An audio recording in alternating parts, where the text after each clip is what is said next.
Hi, this is Dovid Orlofsky. Welcome to the Parsha in 5, where in 5 minutes we give you a little idea about the Parsha that you can use, hopefully, in your everyday life, at your Shabbos table, in shul, when you're telling people to stop talking as you're busy talking.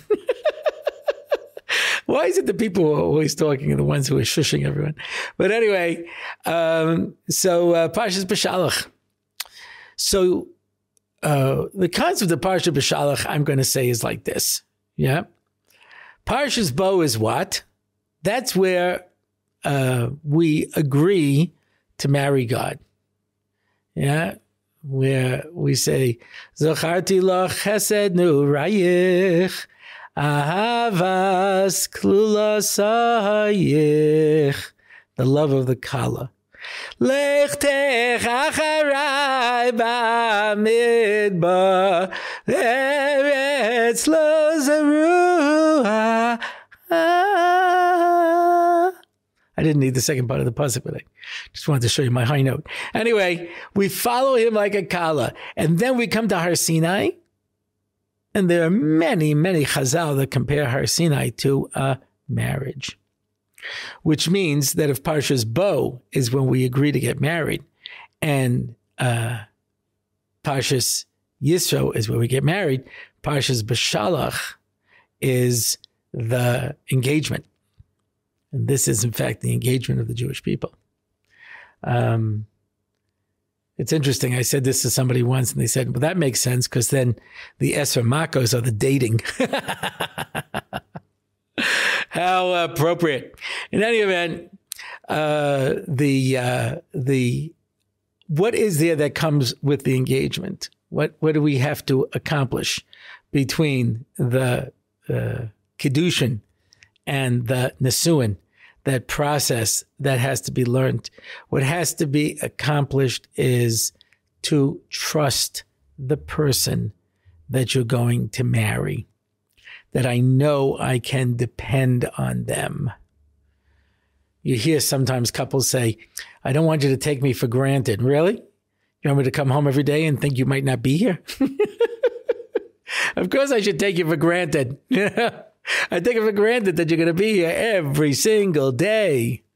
How many times have I spoken at a vort where I'm there on the side of the girl? So I'm speaking, and there's the chassan sitting there, bright-eyed and bushy-tailed, still a little wet behind the ears.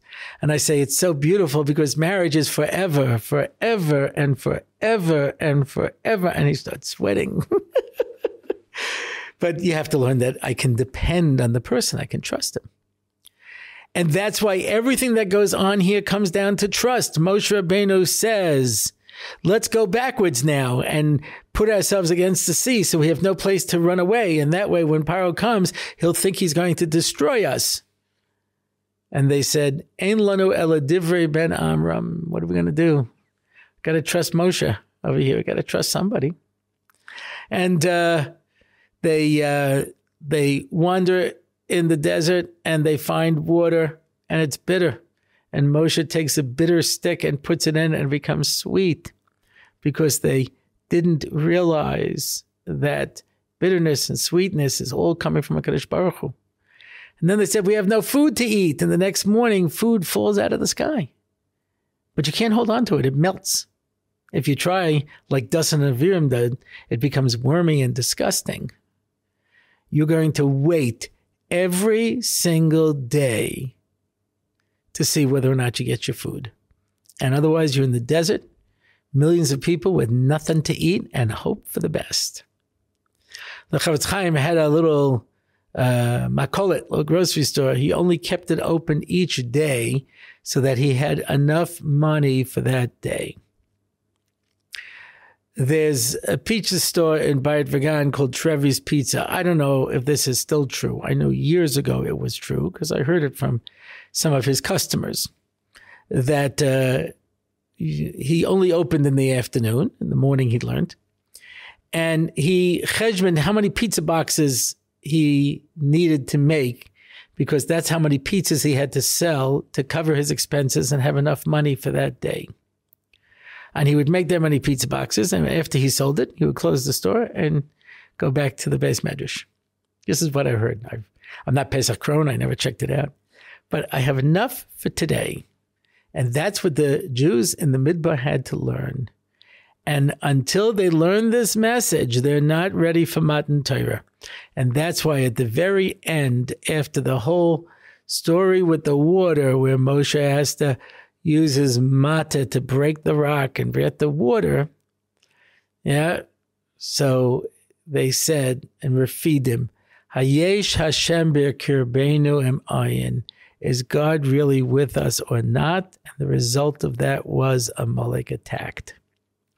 And anytime we're not sure if God is there, he will provide us with an opportunity to remember that he's there. Otherwise, you cannot become the Jewish people without that basic bitochen, that trust that HaKadosh Baruch Hu is always with us.